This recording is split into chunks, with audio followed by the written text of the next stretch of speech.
Pengertian hak milik. Hak milik merupakan hak untuk menikmati kegunaan suatu kebendaan secara leluasa dan bisa berbuat bebas terhadap benda tersebut dengan sepenuhnya, selama tidak bertentangan dengan undang-undang yang berlaku dan tidak pula mengganggu hak orang lain. Pembatasan penggunaan hak milik. Pembatasan ini diatur dalam pasal 570 KUH Perdata. Pertama, tidak bertentangan dengan undang-undang atau peraturan umum. Penggunaan hak milik harus sejalan dengan ketentuan hukum yang berlaku, seperti peraturan tata ruang, perizinan usaha, dan peraturan lainnya yang mengatur penggunaan tanah atau bangunan. Yang kedua, tidak mengganggu hak orang lain. Pemilik hak milik tidak boleh menggunakan hak miliknya sedemikian rupa sehingga mengganggu hak-hak orang lain, misalnya dengan menimbulkan kebisingan yang berlebihan, polusi, atau menggunakan pemandangan. Yang ketiga, kemungkinan pencabutan untuk kepentingan umum. Pemerintah dapat mengambil alih hak milik seseorang untuk kepentingan umum, misalnya pembangunan jalan raya atau sarana umum lainnya. Namun, pencabutan hak milik untuk kepentingan umum harus disertai dengan pembayaran ganti rugi yang adil kepada pemilik. Yang keempat, batasan luas kepemilikan. Undang-Undang Pokok Agraria atau UUPA mengatur batasan luas kepemilikan tanah yang berbeda-beda tergantung pada jenis tanah dan kegunaannya. Ciri hak milik.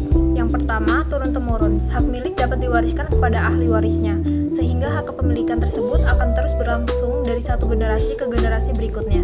Yang kedua, terkuat dan terpenuh. Hak milik adalah hak yang paling kuat dan lengkap yang dapat dimiliki seseorang atas suatu benda. Ini berarti pemilik memiliki hak untuk menggunakan, menikmati, dan menguasai benda tersebut secara leluasa, sepanjang tidak bertentangan dengan hukum dan tidak mengganggu hak orang lain. Yang ketiga, dapat beralih dan dialihkan.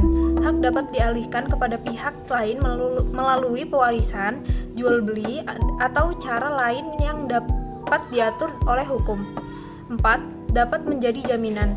Hak milik dapat dijadikan jaminan untuk pinjaman atau utang melalui pemberian hak tanggungan. Yang kelima, jangka waktu tidak terbatas.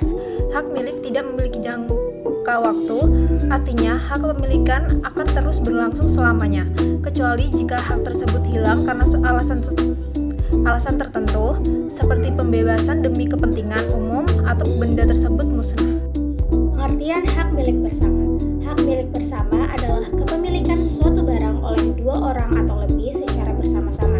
Artinya, semua pemilik memiliki hak yang sama atas barang tersebut dan tidak ada seorang pun yang memiliki kepemilikan tunggal. Selanjutnya, penyerahan atau leverage. Menurut pasal 1475 KUH Perdata adalah pemindahan barang yang telah dijual ke dalam kekuasaan dan kepunyaan pembeli. Selanjutnya, jenis-jenis penyerahan. Yang pertama adalah penyerahan nyata untuk benda bergerak. Penyerahan dilakukan dengan menyerahkan barang secara fisik atau menyerahkan kunci tempat penyimpanan benda tersebut. Yang kedua, penyerahan dengan tangan pendek. Penyerahan dilakukan jika barang yang dijual telah berada dalam kekuasaan pembeli sebelum transaksi jual beli terjadi, atau barang tersebut telah diterima pembeli pada saat pembayaran.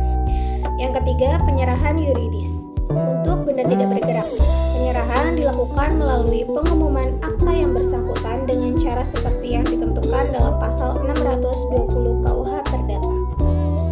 Penyerahan adalah syarat yang harus dipenuhi agar hak milik atas barang yang dijual berpindah dari penjual ke pembeli. Tanpa penyerahan, hak milik tidak beralih meskipun jual beli telah terjadi. Kesimpulannya, hak milik adalah hak kebendaan yang paling lengkap dan kuat yang memberikan wewenang penuh kepada pemiliknya untuk menguasai, menikmati, dan mempergunakan suatu benda secara bebas dan eksklusif sepanjang tidak bertentangan dengan undang-undang atau hak orang lain. Sifatnya adalah turun